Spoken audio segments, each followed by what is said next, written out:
Hello, and thank you for joining us. Today we will be discussing the developing situation in northern Iraq, or South Kurdistan.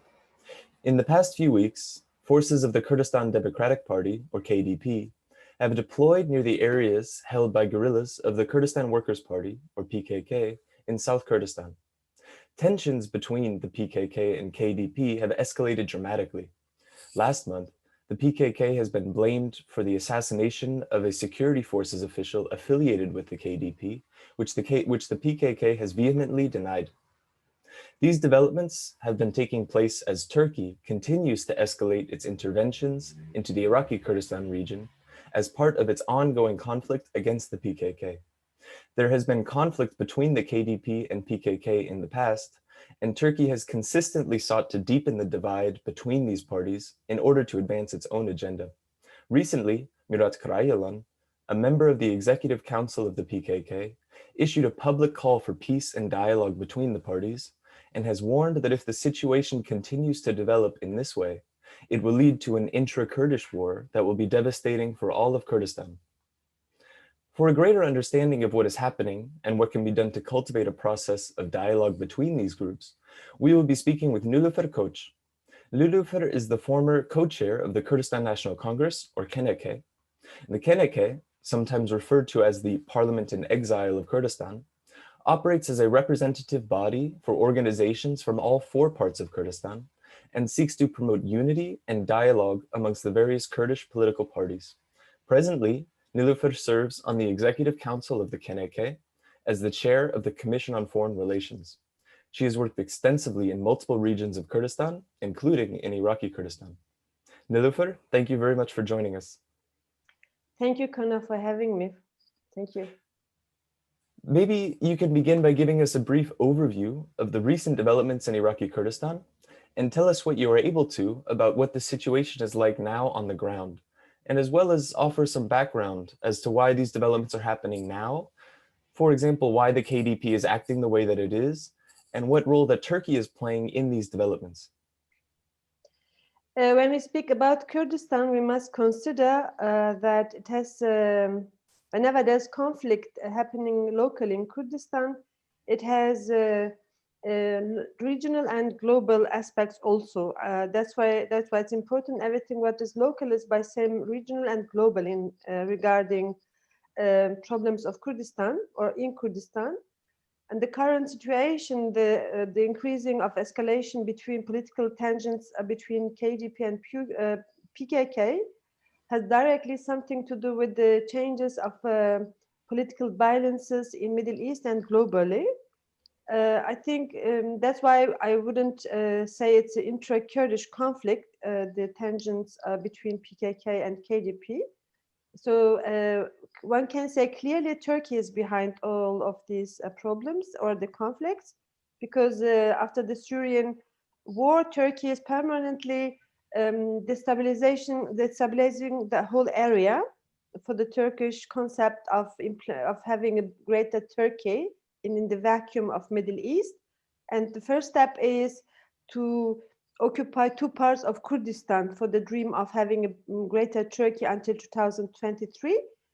And For this is that under purpose, the National Pact Agreement from the Ottoman Empire, is that correct? yes, from 1921, and then particularly Erdogan is interested to change the borders which were drawn by the Lausanne Treaty from 1923, the current today's borders of Turkey. He wants to change them, and as a first step, he wants to change the borders between Turkey and Syria, Turkey and Iraq. But both sides are inhabited by Kurds. So the Turkish part is inhabited by Kurds, and by the Syrian part on the other side of the border, and the same I can say for Iraqi Kurdistan. And the Kurds, as such, under the leadership of PKK, are defeating Turkey, preventing any further strategy of occupation of our land. And Turkey has done everything to weakening the Kurdish freedom movement. Erdogan was leading the jihadists in the last 9 years against the democratic model of North and East Syria, Rojava. Erdogan has done everything to make Iraqi Kurdistan economic dependency on Turkey, and by building several of military bases in Iraqi Kurdistan, they have now nearly 40 military bases, So these are all parts of the strategy of occupation of Kurdistan, but he was not able to succeed in his concept because, as I said, the PKK was resisting as a mass movement with the Kurds, and now he is looking for a weak point of the Kurds, Erdogan and his regime, and the weak point is using the natural conflicts, political conflict between the Kurds. I mean, there are since 40 years, since the foundation of the PKK, ideological and political conflicts with the KDP and other political parties. This is natural because PKK has different understanding of democracy, and it's looking for coexistence of the people as part of solution for Kurdistan, and is looking for a democratic area where the Kurds can live free, and is interested to change the society. Let's say offering women the opportunity becoming free, and all other oppressed people and religious. So this is PKK. On the other hand, you have the KDP, which is very conservative and Islamic orientated. In many cases, you will find results of the Sharia law against women, particularly. And there's a League of Democracy, a very, very, very serious problem. These are natural conflicts, two different political perspectives. And this is happening since 40 years. But the problem is now why Turkey is using this conflict now. It has, of course, something to do with the crisis in Turkey, as we have seen in current developments in Azerbaijan and Armenia. Turkey could not achieve their goal, and even Turkey was not able to achieve their goal in the conflict of Eastern Mediterranean Sea, and Turkey is stuck in North and East Syria, can't continue. And all these is, of course, affecting the Turkish internal politics. So spreading Turkish interest or Turkish expansionism, it's very, very expensive for the Turkish economy because the whole funds, the budget of the state is going to the military for militarization. So more and more people are protesting Erdogan's policy. He is in a serious crisis, international, diplomatically, economically, socially, and politically. And the same I can say it's happening in Iraqi Kurdistan. I won't speak about the regional government because, unfortunately, the authorities in Iraqi Kurdistan weren't able to have a democratic self-governance. So it's a one-party lead government. However, there's a coalition government, but the KDP is acting without respecting others, without participation of others. And as you mentioned before, like it's happened the few days before, he was accusing that the PKK were planning attacking some of foreign diplomatic organization or institutions. And then that was the reason why they sent tanks and heavy military to the region of the military bases of the PKK.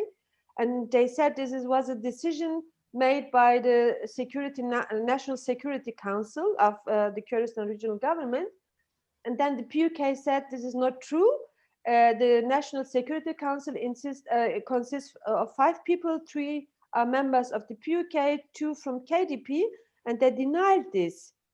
And then they said, well, the Minister of Peshmerga said, well, the PKK is preparing for attacking the Kurdistan regional government. And then the commander of the Peshmergas from PUK said this is not true. We don't have any sign in this manner. So you can see it's a one-party leaded politics in Iraqi Kurdistan, unfortunately. And since the fall of the oil prices in the beginning of the year, South Kurdistan is a deep economic crisis. Since 1 year, they are not able to pay the salaries of the people. And then on Thursday, the Iraqi parliament passed a new resolution in which they reject to pay the salaries of the people who are working on behalf of the Iraqi government, Iraqi Kurdistan. So this will deepening the economic crisis at the same time. And there's trouble between Baghdad and Erbil because of KDP's policy towards Turkey. So according to the Iraqi constitution, KDP belongs to Baghdad.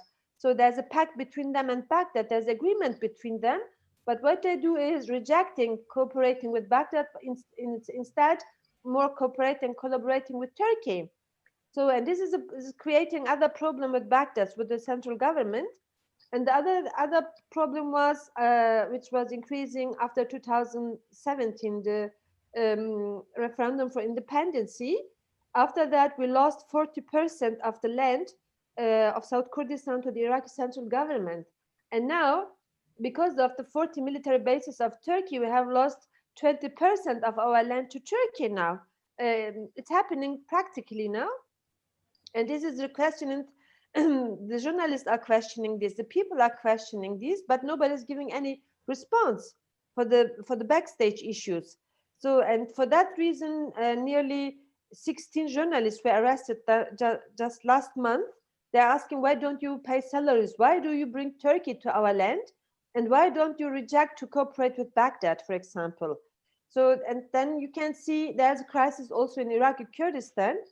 And if you look from this perspective, both sides, Iraqi Kurdistan, I mean, particularly KDP and AKP in Turkey, they are in deep crisis, and they're looking ways to overcome this crisis. And for that purpose, they are now planning having a war against the PKK to overcome or to cover the crisis. But it wouldn't solve the problems, particularly it wouldn't solve the problems of the KDP. It will create a national problem for all of us as Kurds.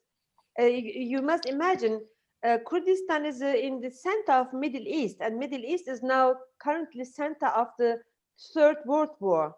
And we are speaking about the Third World War after the collapse of Soviet Union, and particularly after the beginning of the Gulf War. So there are there are tens of powers who are looking for any opportunity to implement their hegemony in Middle East through Kurdistan. So it means if you have a now intra-Kurdish fight between KDP and PUK, so I don't think Iran would just listen or just watching. Iran would intervene, and then several European countries would intervene, and then the Arab states will intervene. So then it will become a regional war, and then of course global problem. That's why it's not just a Kurdish problem. And for preventing these, it is important to see the whole frame. So it seems it's a local problem, but it has it will have regional and global consequences for all of us. So, and then the very threat to the Kurds is we would lose everything. So unfortunately, I see that the Turkish government is all backed by, for example, the US under the Trump administration. And I think before Trump is leaving power, it will be his final gift to the Kurds, as he done in North and East Syria. So he was not keeping his promises. I mean, we know him as a man who is really not keeping his promises. One day he's saying this, and then the other day the different things, so the opposite. And I think before he's leaving the White House, he will give us a new gift as a war provocating Turkey, attacking us, because US is seeking for Kurds who will just follow the US interests. They know Turkey's sensitive issue is the Kurdish issue. So they know Turkey is hostile to the Kurds, and since Turkey is hostile because the Kurds prevent Turkey to prevent Turkish strategy of expansionism and occupation of two parts of Kurdistan, and so they're pouring oil in the fire now, and it's done by some European some politicians, like let's say after the escalation started, the US State Department and the French Minister of Foreign Affairs, they were the first who accused the PKK. But the truth is that the PKK is since 40 years in the region of Gari, and it was the KDP who sent their troops to the region, to the region of military bases of the PKK. It is not opposite, and that's why then we ask, why do you accuse without any evidence? So the evidence is that the KDP went to the places of the PKK. This is the truth, which was said also by the PUK and Goran and other political parties in Kurdistan, Iraq. So then you ask, well, they have different goals in this when they are acting like this. They have other goals. They are all looking now for conflict in Middle East so that they can improve their strategies of becoming hegemonical power on Middle East through the Kurdish card or through the Kurdish intra-conflict. So that's why it's not just our conflict, and I wouldn't say it has not just to do with us. So it will destabilize the whole area, such a conflict. Well, as part of Turkey's escalating intervention into the region, which you have been discussing, they have also steadily increased military activity and airstrikes in the Yazidi majority region of Shengal or Sinjar in northern Iraq, with the justification that the PKK is allegedly active in this region. In addition, 1 month ago in October, the Kurdistan regional government and the federal government of Iraq reached an agreement to assume control of the administration of Shengal, dissolving the self-governance structures and self-defense units that the people of Shengal had established for themselves following the 2014 genocide by the Islamic State. Many have come out in opposition to this agreement on the grounds that the people of Shengal were not involved in these negotiations. This includes the Kurdistan Communities Union, or KJK, the umbrella coordinating body of the Kurdish movement, of which the PKK is a member organization. Can you tell us how the Shengal region fits into these developments that are taking place now in South Kurdistan? First of all, I have to remind that Turkey is using the whole time the PKK as a pretext. Then I would ask, is PKK in Libya? Or I would ask, is the PKK in Armenia and Nagorno-Karabakh? Is the PKK in Mali, where Turkey is busy to destabilize politics and the society there?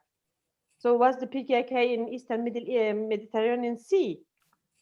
So I think this is a pretext. The truth is that the PKK said, well, whoever is going to have a concept of attack against the Yazidis, we will defend the Yazidis, like they did in 2014.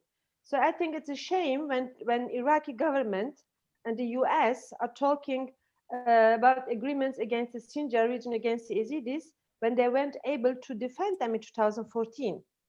And accusing PKK, who was able to defeat the people.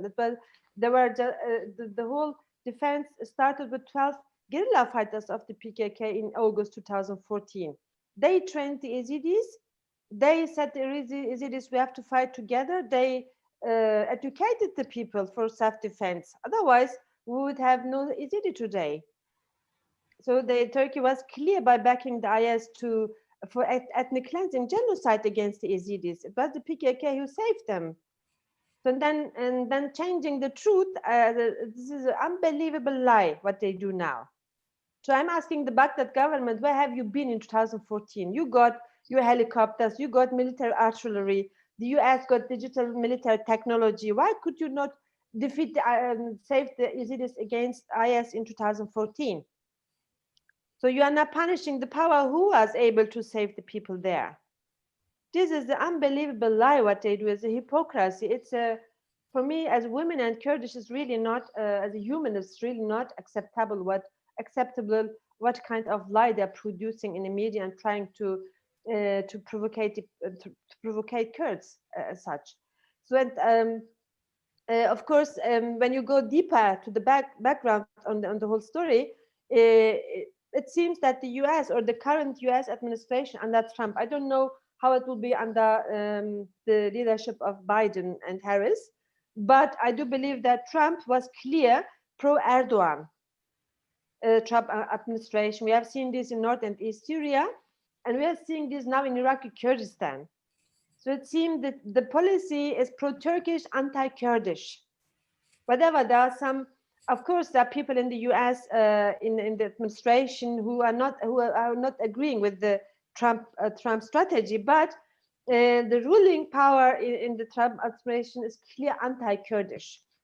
So by one of the representatives of the State Department said after the agreement was signed between KDP and Iraqi government, and I think I'm sure Turkey, when we have evidence that Turkey was involved, because a few days before the agreement was signed, the head of Turkish intelligence service was in Baghdad in the MIT Turkish intelligence agency, and Turkish ambassador was active in drafting the agreement. So, and then the State Department representative said in his Twitter account, said, well, it will be good if Turkey and Iraq would run administrate the area of Sinjar. What has Turkey to do in Iraq? So Iraq is a sovereign state. Why should Turkey run together with Iraq's Sinjar region? So, so Turkey is a different state. Iraq is a different state. There are borders and there's international law. And how can you, as publicly call for violating international law by allowing another country to come occupy the country, another country? And the tragedy is, you can see that power politics has nothing to do with humanity. So the Yazidis were saved by the PKK against IS, and still they are threatened people in the Middle East because they are non-Muslim, non-Christians. A very old ancient Kurdish faith and the Kurdish culture preserved by them. So the people are living peacefully in the area. And they have escaped many of the massacres to settle themselves in the desert of Sinjar. Sinjar is not a very beautiful place. I've seen the place by my own in 2014. So the people, they for their savior, they settled there for their existence. And now, again, they want to, they're threatening the people with another genocide. And you can be sure Turkey wouldn't allow the existence of the Yazidis, since Erdogan is clearly in his pan-Islamism, since he is saying in the Middle East must be under the control of the Ottomans, and the Ottomans were Sunni Hanafi Islam. All those who are not Sunni Hanafi Islam, they are going to be destroyed. And Yazidis has nothing to do with Islam. So it's an ideological perspective of the current Turkish regime under Erdogan. And the other point is that historically, this area belonged to the Mosul province of Ottoman. So when you look where they're attacking, trying to attack the PKK, the whole areas, let's say Gare, Haftanin, until to Sinjar, this area is a former province of the Ottoman Empire called province of Mosul. And Erdogan was saying often, he's repeatedly often saying, we will get back what they have stolen from us. We will implement Misaki Milli, means annexing North and East Syria as the province of Aleppo, former province of Aleppo of Ottoman Empire, and Mosul. So for that, he is implementing policy of ethnic cleansing and genocide against the Yazidis and also the other civilian Kurds, Muslim Kurds in the area, which is in Kurdish called Behtinan. So they have destroyed several Kurdish villages there. And people were forced to leave their land in the last 1 year. Not just Yazidi Kurds, but also the others are threatened.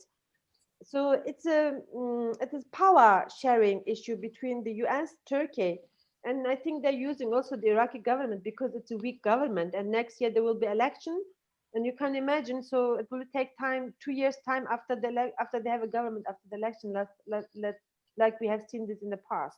So it's a very weak state, Iraqi state, and the US is seeking Turkey as a powerful state because they're benefiting from Turkey's policy of destabilization. So then they can come as saviors. So, and in this they are using the PKK as a pretext, and not just a pretext. The US is not happy with the strategy of the PKK, so it's clearly preventing the hegemonial policy of divide and rule, because PKK is insisting of coexistence of the ethnic groups. They are bringing the peoples together, making them to a power. So they educated the Kurds, the Yazidis for self-governing. The Yazidis has their now People's Council, and there's a move to modernization of the social structures amongst the Yazidi society. There's awareness, new awareness amongst the Yazidis. So the Yazidis, they clearly said, okay, you can come, we will defeat you. So, and this is thanks to PKK's help, they help them to be able to help themselves. So, and this is, of course, the intervention against a hegemonial policy, which is now led by globally led by the US, regionally by Turkey. Turkey is a sub-imperialist state now. I think they wouldn't be able to occupy again. And I don't think the Yazidis will allow them for a second genocide or the attempt of genocide like 2014. And you ask why this system, the model, the Yazidis are running, harming them. So it's clearly in the frame of the Iraqi constitution, which allows autonomies. So the Yazidis are asking for cultural and religious autonomy. Because the newest Iraqi constitution allows for a federal system, is that correct? Yes, they're not going to change the borders like Turkey is doing. Mm-hmm. So then you say, well, is the US interested to change the borders of the Lausanne Treaty or not? That must be clarified by the US policy, I think. We are clear as Kurds, and I think the PKK is clear. They say we can imagine to have a solution amongst the in the current existing borders, which is implemented in North and East Syria. They understand themselves as a part of Syria, but different from a new Syria, democratic Syria, which is implemented in North and East Syria. Recently, the Kurdish movement has announced a worldwide campaign for freedom for Abdullah Öcalan, the leader of the Kurdish freedom movement, and who has been imprisoned in Turkey since 1999. Öcalan, as the architect of the democratic confederalist system and the Democratic Nation Project, has long been a voice for peace and reconciliation, and at this stage is almost universally recognized as the key figure in realizing both a peace process in Turkey and achieving a political resolution of the Kurdish question. What role does the campaign for Öcalan's freedom have in promoting dialogue and de-escalating the situation in Iraqi Kurdistan? Well, I think the campaign, the time has come. Free Abdullah Öcalan is very important at this stage.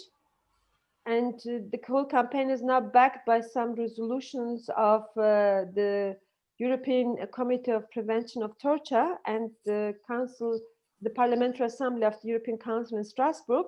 They recently passed the CPT published report in which they criticized Turkey violating international law regarding Öcalan's rights as a prisoner. And the Parliamentary Assembly of the Council of Europe, they also passed a resolution which was very critical to Turkey, and there were some recommendations for the status of İmralı, for the imprisonment status of Abdullah Öcalan. They also recommended Turkey and urged Turkey to fulfill their obligation as member of the European Council. Turkey is member of the European Council, and after 21 years, for the first time, the Committee of Prevention of Torture, CPT, and the Council of Europe were raising Öcalan's issue. So it's the first time they were very clear with their recommendations and critics on Turkey, because I think the political background is that they see Turkey as a new threat. In Europe, Turkey became a threat now by using the jihadists everywhere. Whenever one European country is threatening or criticizing Erdogan, he is then paying back by threatening to the pan-Islamism structures like the jihadists who are organized in mosques and in civil fascist organization in whole Europe. So as I said previously, the US is backing Turkey. Turkey is producing the jihadists in the area where they occupied, like let's say in Afrin, in Idlib, in Serika and Grisipi became centers of recruiting jihadists. And they were sent to Azerbaijan to support Azerbaijan against Armenians. So Erdogan can send these troops also to Europe. And I think the reason why they made some changes in their policy, the Council of Europe and CPT regarding Öcalan has something to do that Turkey is now a threat, like Öcalan said this immediately after the Arab Spring. And he was really trying his best under very unbelievable circumstances of imprisonment. In 2013, 2015, he was trying to prevent Turkey becoming aggressive, becoming the new threat, not just for the Kurds. So, and I think they now understand what Öcalan tried to do in the so-called process of negotiations in 2013 until 2015. And when the peace process was breakdown by Erdogan in April 2015, then the total war started. So, and I think, or I guess that the Europeans are aware that the one who can stop this problem is Öcalan. So since he has the support of millions of Kurds, he's recognized as their leader, as a Kurdish leader, particularly by women. And more millions of Arabs are supporting him and his ideas, because the democratic administration in northern Syria is implementation of Öcalan's ideas. The idea of coexistence of people, faiths, and men and women, the new understanding of being responsible for environment, for ecology, different art of economy.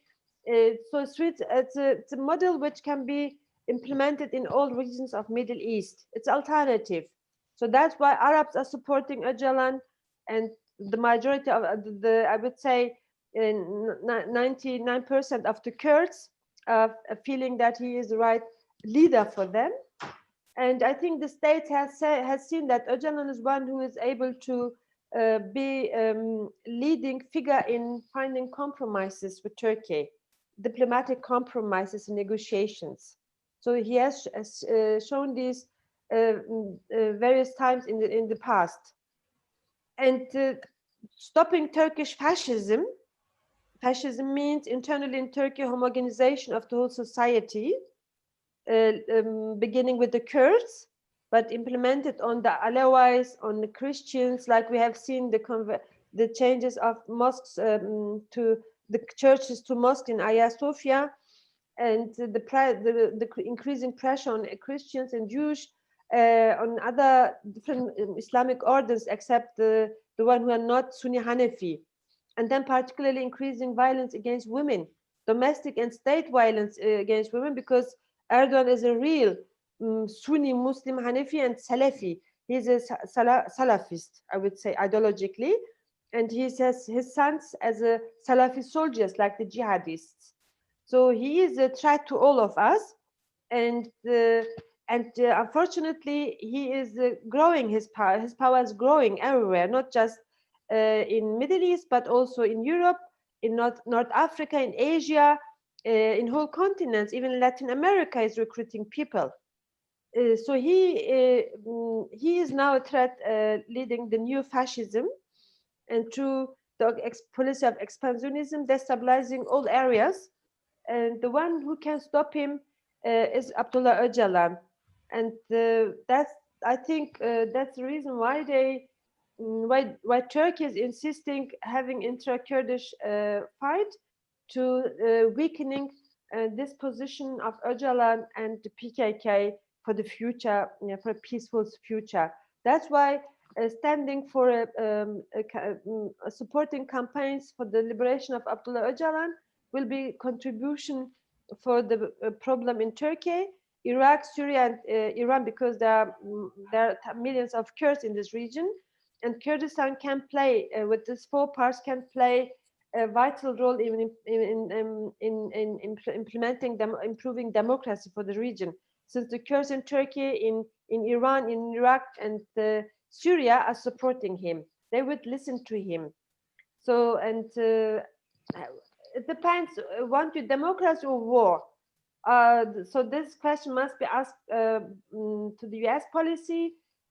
Turkey is clear anti-democratic, but those who are benefiting from Turkey, they must respond to the question. And I hope the new US administration will follow a little bit different way and recognize the status of the Kurds as a political actor in the region with their principles or their perspective of solution.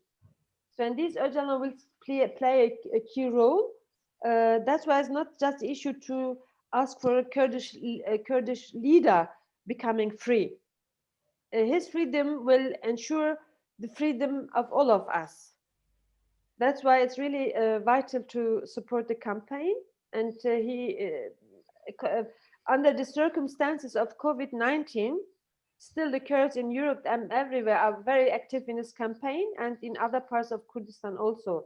And for the Kurds, I mean, Öcalan was trying his best on his prison island in İmralı. Whenever he has opportunity to give a message, he was reminding the Kurds for national unity. At least on the 27th of April, when he got for the first time after 21 years to speak to his brother on phone. He was just once allowed to speak on phone after 21 years. And the first message he gave was, Kurds shouldn't fight against each other. They must come together. Otherwise, the fire in Middle East will burn the Kurds. That was his last message in the 15 minutes he got the right to speak. So he is also a key figure in national unity amongst the Kurds. Well, the Kurdistan National Congress, of which you are a member of the Executive Council, has long worked for peace, dialogue, and unity across all parts of Kurdistan, as you were just alluding to about Öcalan. What can you say about the position of the KNK with regards to the situation and the KDP at this time, as well as the work that is being done to bring these actors into dialogue and prevent conflict? This is a very, very challenging time now. So, and the question is, can we succeed to come together, having common national principles? Like, let's say, all the Kurdish political parties has to accept that collaborating with the state who's hostile to the Kurds is a national betray or a national enemy. So these are the red lines of our Congress. We wrote 2007 paper of strategic policy of national unity. And in this, we say all the Kurdish political parties can have bilateral relation with any state, except if their collaboration or cooperation with the state is harming the Kurds in the other part. Let's say Turkey is abusing the rights as anti-Kurdish against the Kurds in Turkey. So that means that neither the PUK nor the KDP shouldn't act with Turkey. Because acting with Turkey means they're strengthening Turkey in their anti-Kurdish policy in Bakur Kurdistan. So this is a red line for KNK. We have a strategic document which say, then what should KDP do according to this paper? They should act with the PKK. So if the Kurds in Iran are threatened by the Iranian regime, then the PUK should reconsider their relation with Iran and act with the Kurds in Iran, supporting them, not supporting the Iranian regime. I mean, even if they have diplomatic ties, these ties must be used for the rights of the Kurds in Iran. So this is the frame of KNK. And we are now, we say the KDP is going is now next to our red line. The red line of KNK, the red line of principles. When they are going to attack the PKK means they're strengthening Turkey. So then there's not, then it's not important they are Kurds or not Kurds. Then it means clear they are acting with our enemy, with the enemy of our people, with the enemy of women, with the enemy of the people of Middle East. This is Turkey. So we are saying this clearly, you are very close to our red line, and we remind you, pull back. So you are threatening, you are threatening whole Kurdistan, not just Turkish Kurdistan, Iraqi Kurdistan. When Turkey is going to occupy Iraqi Kurdistan, and imagine what Iran will do against the Kurds in East Kurdistan. And what will Bashar al-Assad do? He will do the same. So we have weakened Bashar al-Assad, but he will get strength from Turkey to get back to whole democratic experiment, the democratic achievements in North and East Syria. So that's why it's a very clear red national line we have put on the front of KDP and say you pull back your military forces against the PKK. You come to the umbrella of a national conference, which Öcalan supported called for in 2013. He was calling to Mr. Mesut Barzani, let's have a Kurdish national conference. Congress, you can become the president of the Congress. I give all my rights to you. You can act on behalf of me also. I was member of the preparatory committee of the Kurdish National Congress in 2013.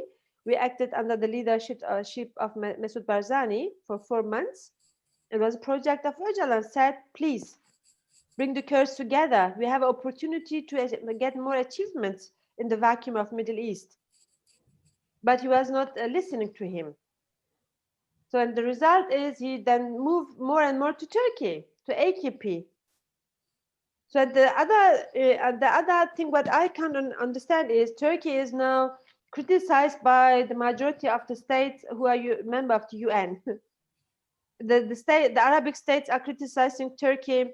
The states in Asia, even India and South Africa has now trouble with Turkey because he is using Islam against the communities in these countries. And France has a problem with pan-Islamism of Erdogan. Austria has the same. Germany has a problem. So the whole world is saying Erdogan is becoming a threat. Even in the last meeting of the ministers, the heads of the European Union this weekend, they all were speaking about Islamic terrorism. And who do you believe is behind it? It's Turkey. And then if the world is saying he's a bad guy, how can you be a friend of this guy? Even diplomatically, if you are looking for power, this is the right account what he is playing on, the KDP, I mean.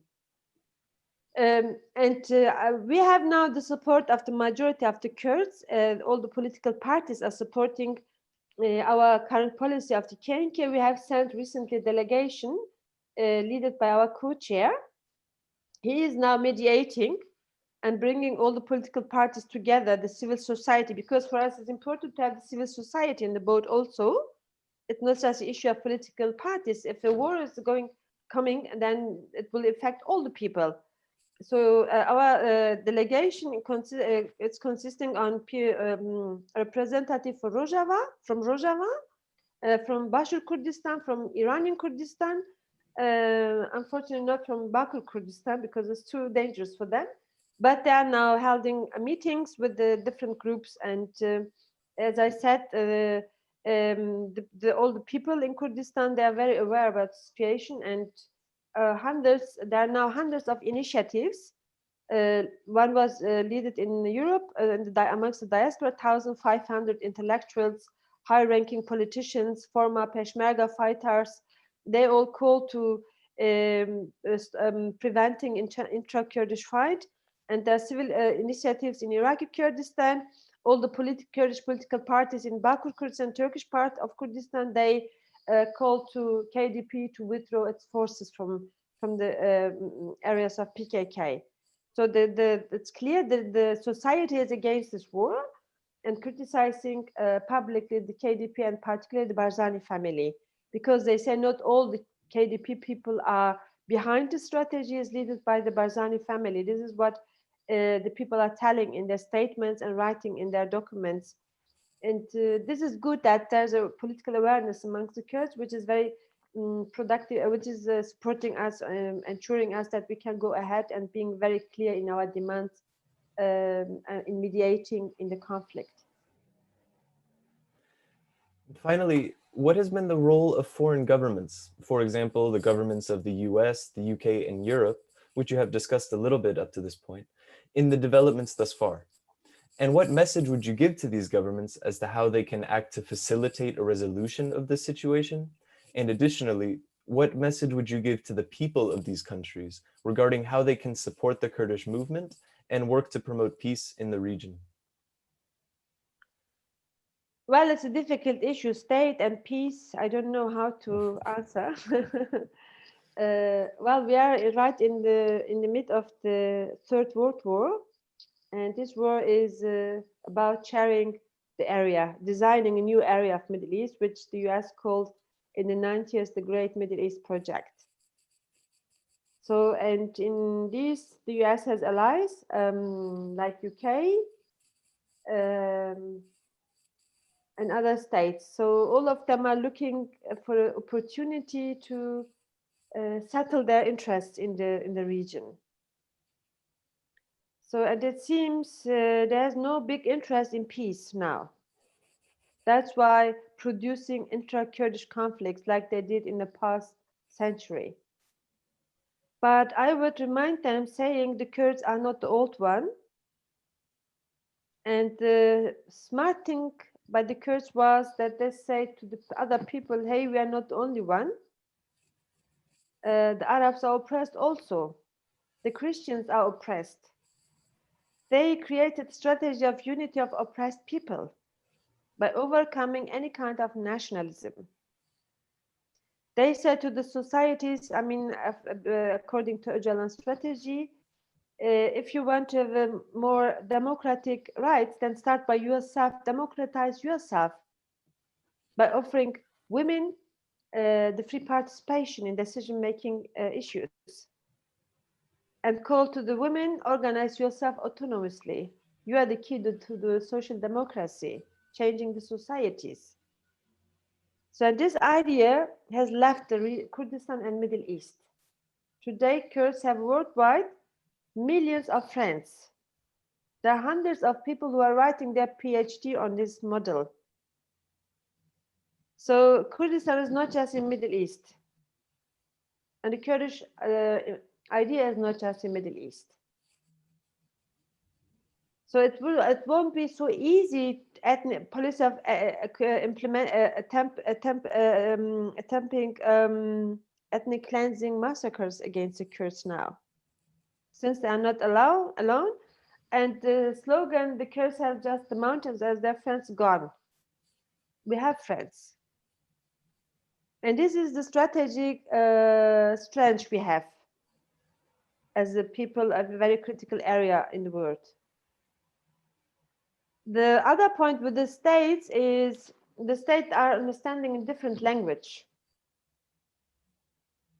So, and the competition between each of the states who are involved in Middle East, it's growing and increasing. This is offering Kurdish politics, even the PKK, mostly the PKK, to act in the vacuum, to find new partners because they're very flexible. And trying to convince the states, listen, you can't change Kurdistan like you did in the past. So when I say Turkey was fighting against the PKK in the last 40 years, it means the PKK was fighting a member of the NATO. Turkey got all the support from the NATO. So in NATO, I don't know how many member states NATO have. I think something about 50. And Turkey was always asking for Article 5 of the NATO, which says when one member state is threatened, the others has to help, and they did. Because Turkey was always saying Article 5, I'm threatened by the PKK, and all help them by putting the PKK on the list of terrorist organizations, or allowing Turkey, ensuring Turkey diplomatic guarantees. You see, they have done everything. So, and then the PKK was able to survive in the 40 years, and not just survive, spreading their ideas amongst the Kurds.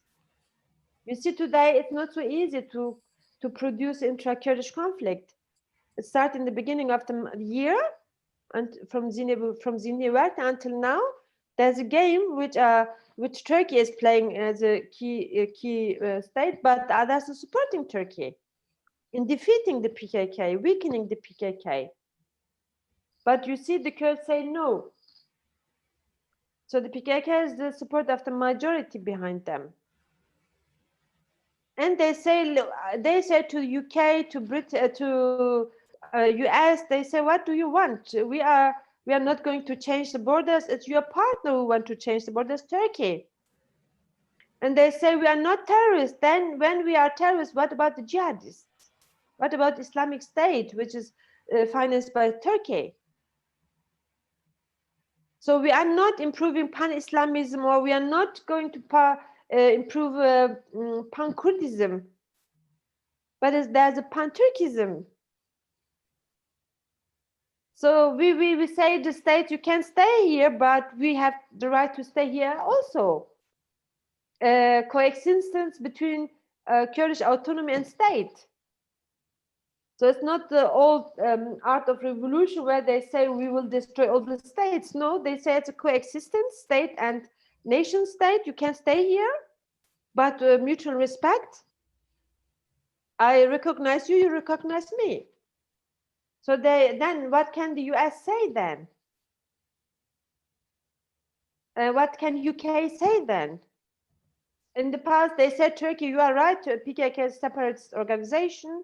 Yeah, then PKK said, no, it's not me. I'm not in Idlib. I'm not in Libya. I'm not in Mediterranean Sea. I'm not in Nagorno-Karabakh in Armenia. It's Turkey, not me. I am here in the ancient land of the people and looking for democracy. What's wrong about democracy? So then this question must be asked asked to the US and UK, Germany, France, and others. And I'm a little bit much more optimistic than before, because I see Turkey is fascism, expansionism, pan-Islamism, and the PKK is representing democracy, unity of oppressed people, strengthening oppressed women, and looking for the coexistence in the current existing borders. And is not the old left wing of anti-imperialists in this manner. It has enough self-confidence to say, I can speak to you as a US. I don't mind. I can mediate with you. I can negotiate with you. So they said, we are ready, but the problem is you, not us. So then the problem is not the PKK. The problems are those who are seeking the PKK in this frame as a problem. And we are very close that the Kurdish politics will be recognized, including the PKK, because whenever who's going to support Turkey, they will support their own threat. So then Europe will decide. So, and you can be ensured Erdogan will continue with this, with aggression, with expansionism, sexism, pan-Islamism. So, and then again, like 2014, when the PKK was the leading figure in defeating Islamofascism, again, it will play such a role. And if you want to destroy the pan-Islamism which Erdogan is using, then it must be done in the roots, and these are in the Middle East, particularly in Kurdistan. So that's why Kurdistan will stay every time in the center of the conflict. Even if you solve the problem with Turkey, then there's Iran. And there are 15 million Kurds. So whoever is going to act in the Middle East, they will have to deal with the Kurds. There's no new Middle East without Kurds. It can't be. So the issue is, are they going to recognize the Kurds or not? Because we have a problem, we don't exist legally as a people, as a nation, let's say. So this problem must be solved. Absolutely. Thank you very much for speaking with us, Nilüfer. You're welcome. Unfortunately, we run out of time, but it was very illuminating and a very important message you've shared with us. Thank you, Connor. Wish you good luck and success. You too. Thank you so much. Stay well. Bye-bye.